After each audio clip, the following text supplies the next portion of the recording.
Musta na mga ka-Earthlings? Light, camera, action!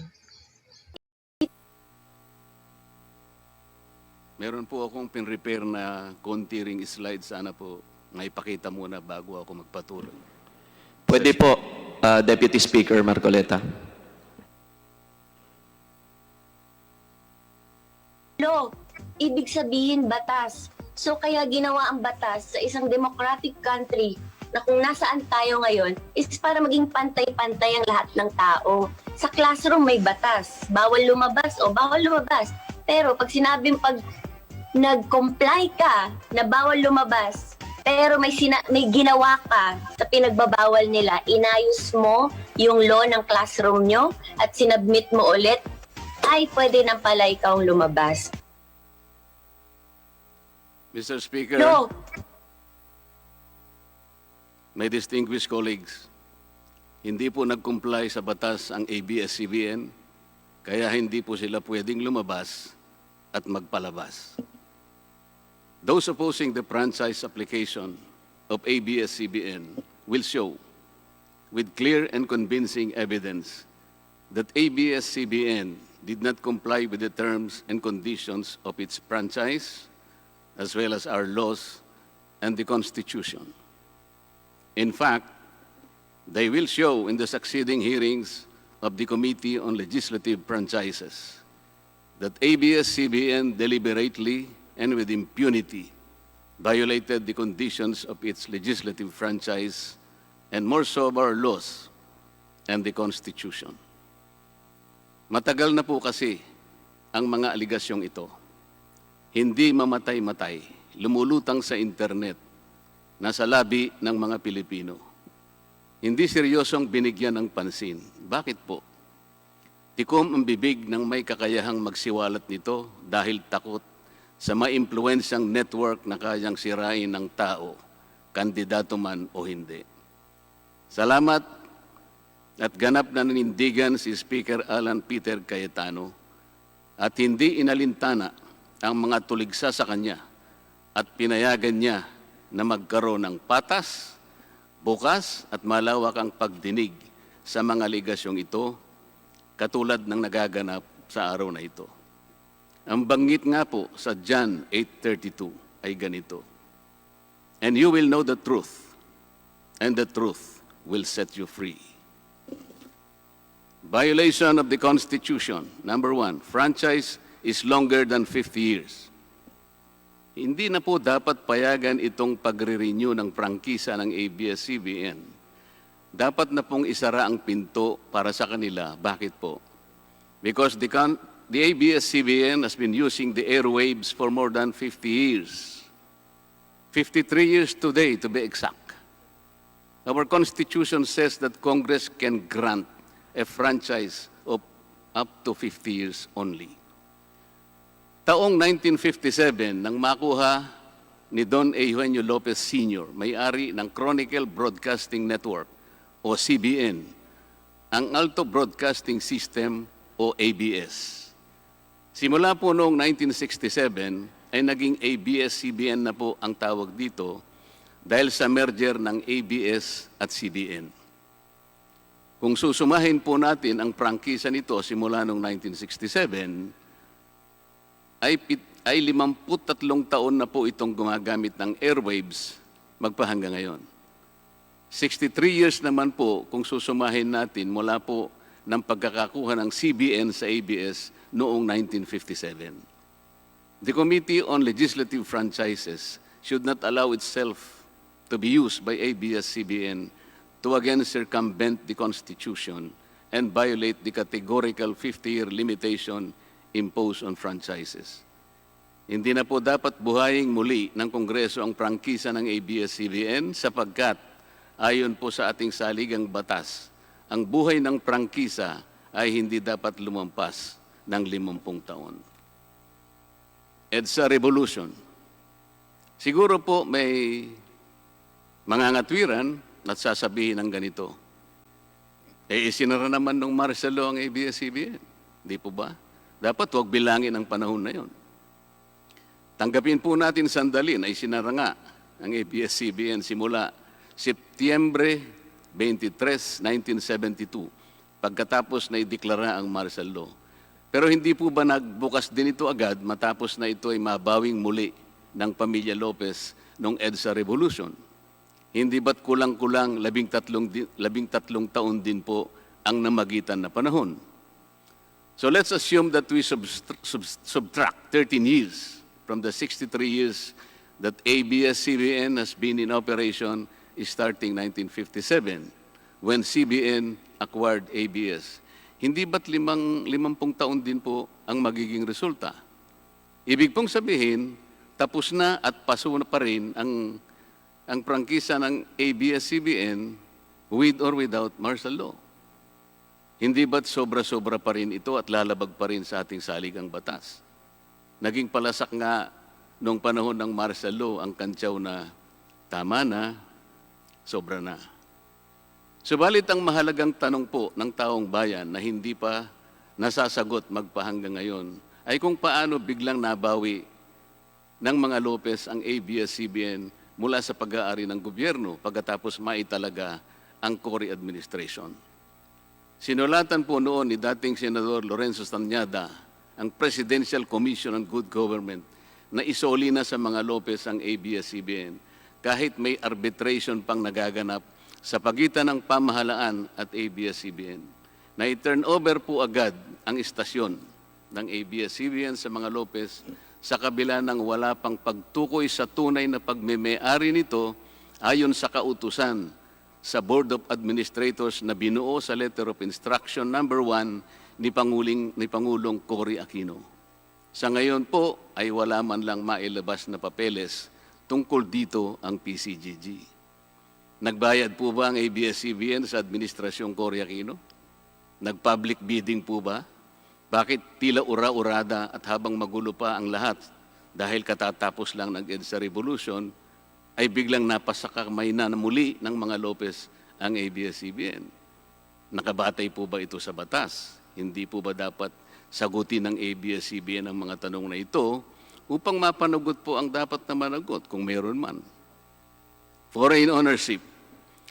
Puntahan naman po natin ang muling pagbubukas ng ABS-CBN noong 1986.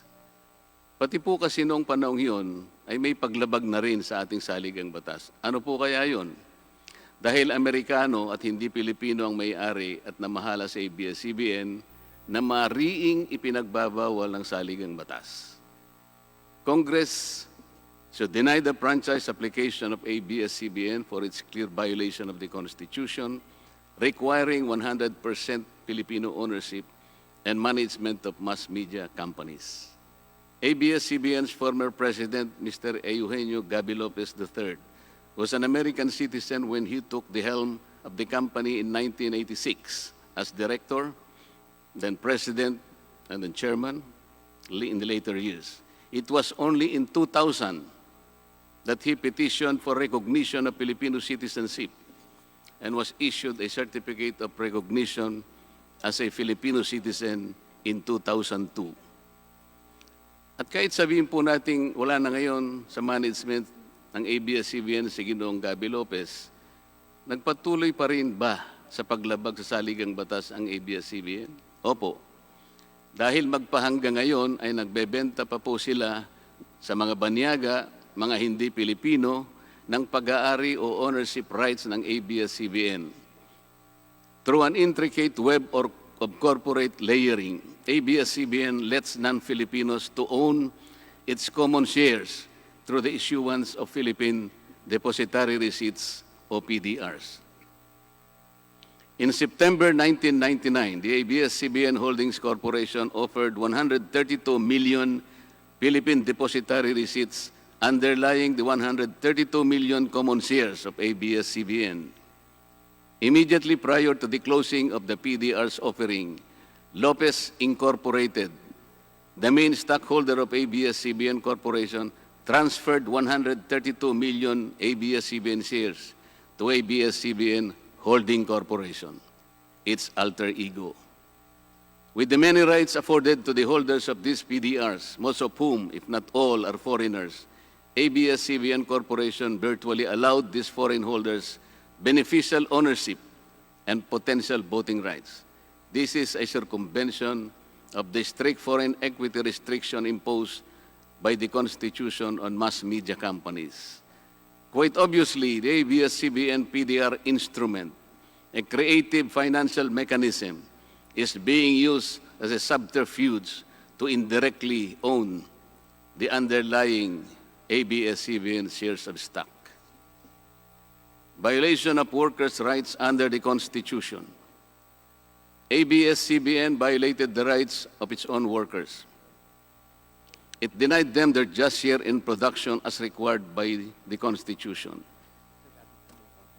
It committed unfair labor practices, which consequently denied its employees the benefits required by law to be provided to all employees.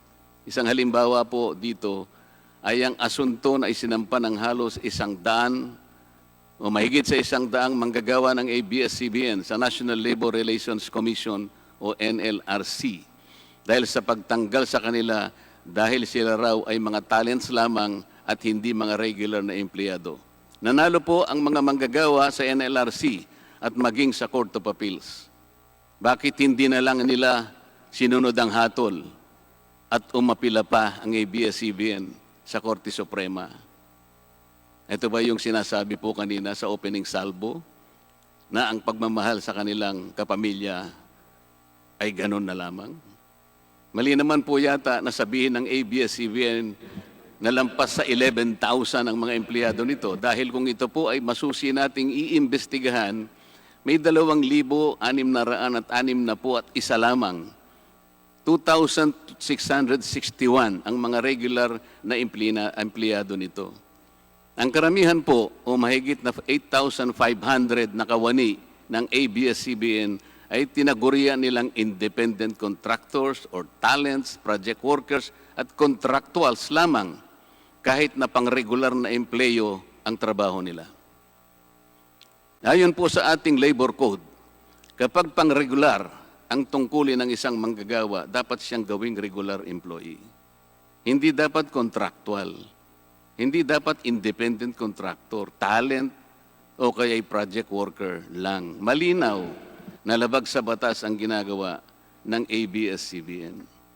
Sana ay ibalita rin po ito ng TV Patrol upang mabunyag ang libu-libong endo sa kanilang bakuran. ABS-CBN has not regularized its contractual workers and talents despite performing the functions of regular workers. It even forced some of its workers to sign employment contracts containing waiver of the right to regularization. And those who refuse were unceremoniously terminated from work. ABS-CBN has subcontracted most of its production work to subcontractor production companies, despite the fact that production is directly related to its core business. These production entities are paid minimally, whose workers obviously get lesser benefits and take-home pay compared to ABS-CBN's regular employees. And yet, the profit generated by ABS-CBN from its independent production companies appear greater than its expenses, especially those expenses that are even deductible for income tax purposes. Kung kaya't hindi po may kakaila sa publiko na napakarami ng labor cases na hinarap at haharapin pa ng ABS-CBN. Ang masaklap pa po dito ni hindi nagbibigay ng contribution ang ABS-CBN para sa benepisyo ng kanilang mga empleyado. Dahil po sa 2,661 lang ang regular employees nito, ang mga ito lang ang may benepisyo. Ang iba po na mahigit 8,500 na nagtatrabaho sa ABS-CBN ay wala po ni katiting na government-mandated benefits na natatanggap katulad ng SSS, PhilHealth, o kaya Pag-ibig. Kanina po sa opening salvo, narinig po natin na ang kanila pong isinasangkalan ay yung kanila pong mga kawani, mga manggagawa. Ang kongreso pong ito ay nakikidalamhati. Nalulungkot din po. Bakit naman po hindi?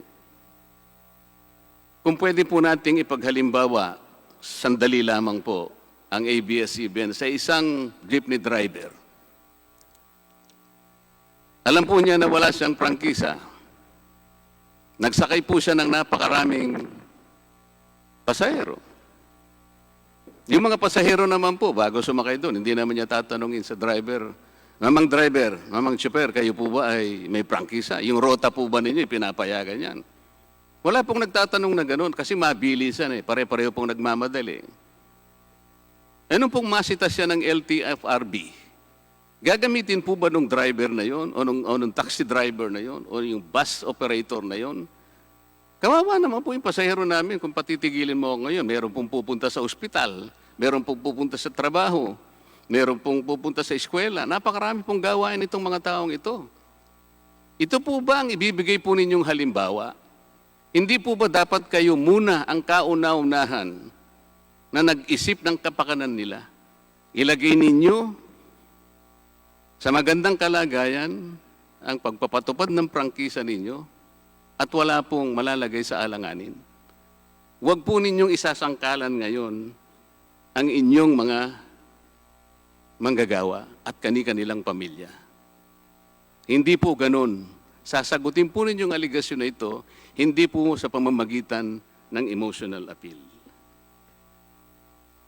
If this indeed the true house of the people, the Committee on Legislative Franchises must side with the poor workers of ABS-CBN in denying its franchise, justice to them will be finally served, although ironically, this will also entail some sacrifice on their part.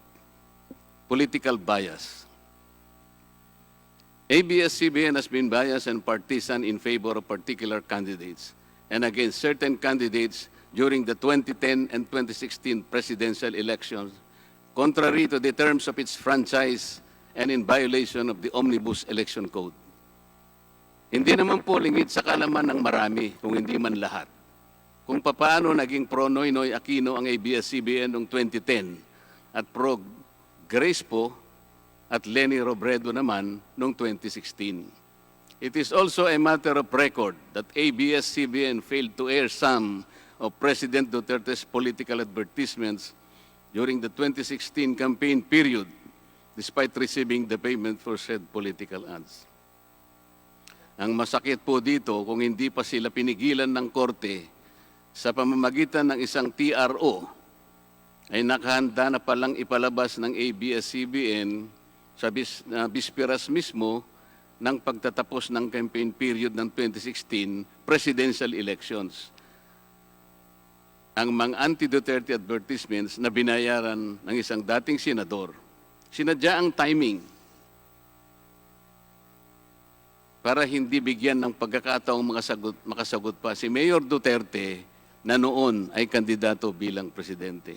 Mabuti na lamang at napahinuhod ng ang korte ng petisyon ni Speaker Alan Peter Cayetano na noon po ay Vice Presidential Candidate ni Pangulong Duterte at dagliang nag-issue ng TRO ang korte sa ABS-CBN.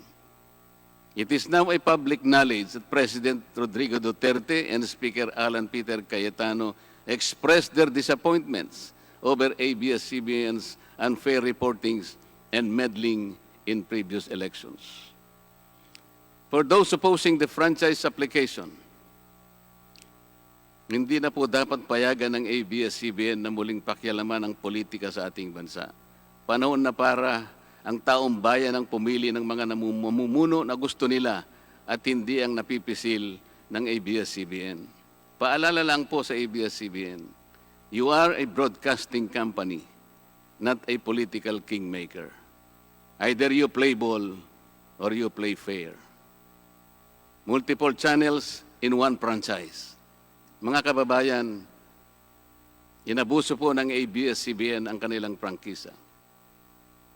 Sa hindi nila may paliwanag na dahilan o maaari namang sinadya na gamitin ang kanyang prangkisa para sa isang channel lamang, pero gumamit pa ng ibang prangkisa ng telekomunikasyon na hindi naman pang broadcast upang mas kumita at makapagbenta sa pamamagitan ng maraming channels. ABS-CBN violated the terms and conditions of its franchise by offering its TV Plus boxes for a one-time fee but using the free-to-air signal authorized in the franchise granted by Congress at no cost to ABS-CBN. Tubong lugaw, ika nga. But this practice of ABS-CBN without permission from Congress or the National Telecommunication Commission is killing the cable industry, which depends on monthly-based subscription of its clientele. At bukod po sa pagbebenta ng TV Plus box sa publiko, sa Kapamilya Box Office Channel na nakapaloob dito, ay nagawa pang maningil ang ABS-CBN sa bawat pelikulang gustong mapanood ng publiko sa KBO Channel. Ibinenta na nga ang TV Plus box, ibinenta pa rin ang mga palabas na pwedeng mapanood sa TV Plus box. Dobleng tubong lugaw na po ito. Hindi po saklaw ang mga ito sa prangkisa na ipinagkaloob ng Kongreso sa ABS-CBN.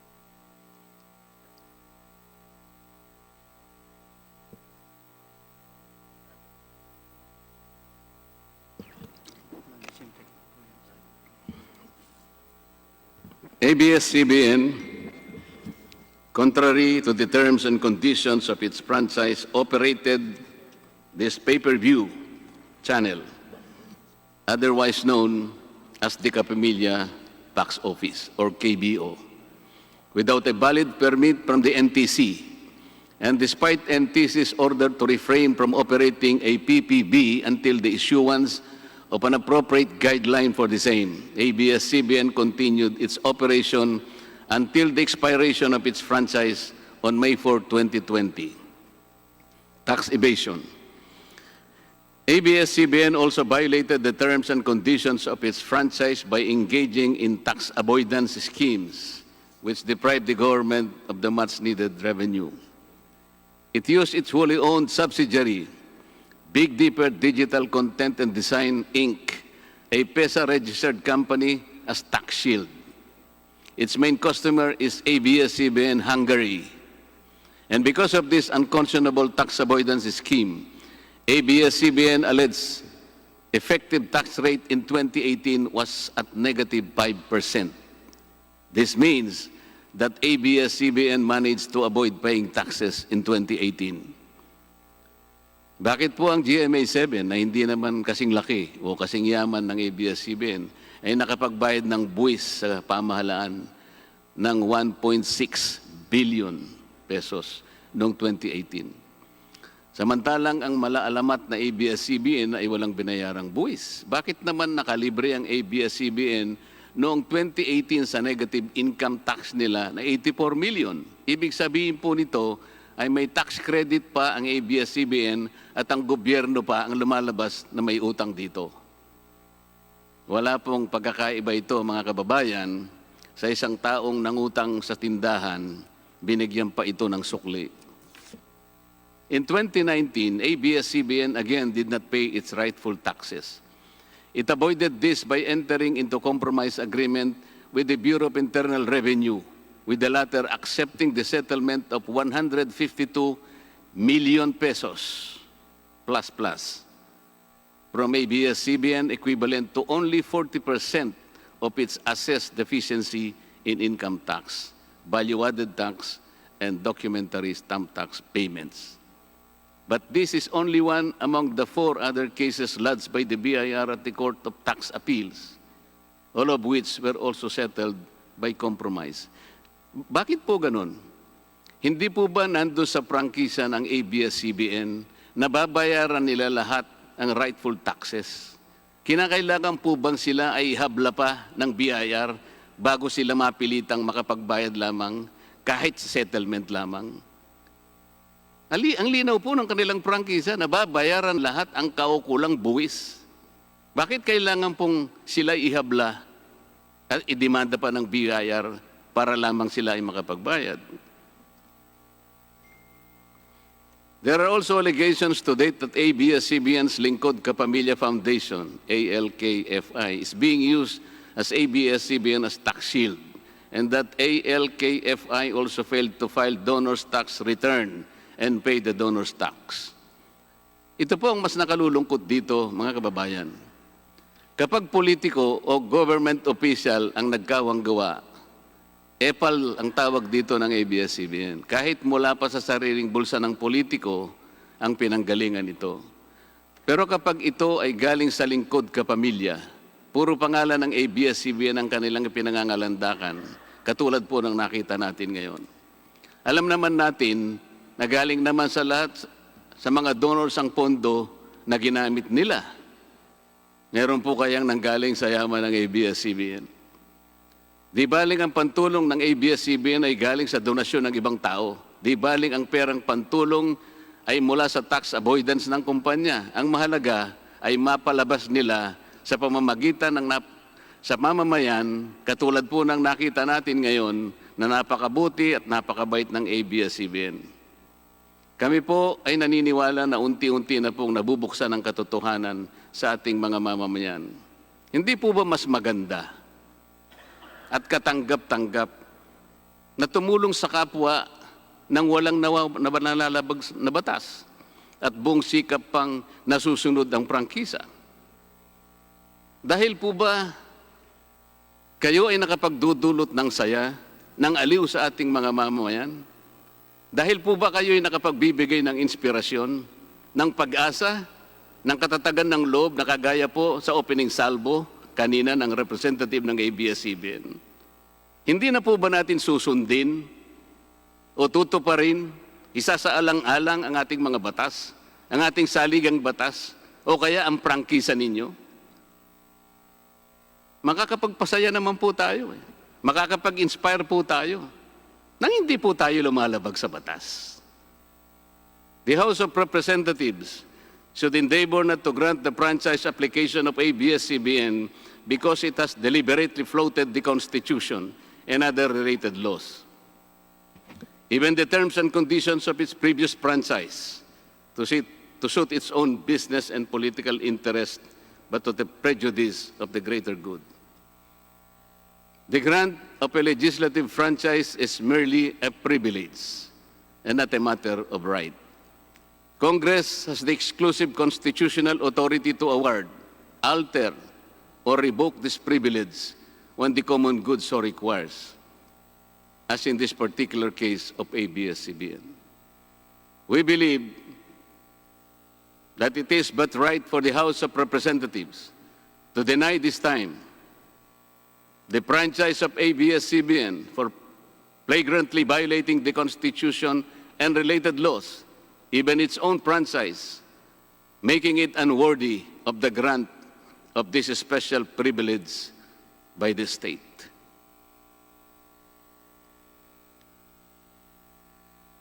Alam mo kung sino lang ang pinakamatinding magiging kalaban ni Cardo? Sino? Nako, kabahan ka kay si Cardo. Ang pinakakalaban ni Cardo. Feeling ko si Kiboloy. Yung nagpahinto ng lindol. Si Kiboloy lang ang magpapahinto ng probinsyano. Abangan nyo yan. Oh. So inahamon kita Kiboloy, pahinto mo nga ang probinsyano. Napahinto mo pala ang lindol eh. Apakayabang nyo pala eh.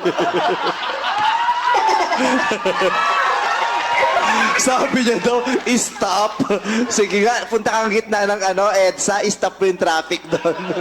Stop.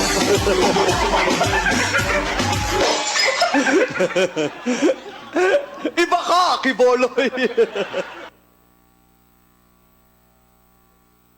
Alam mo kung sino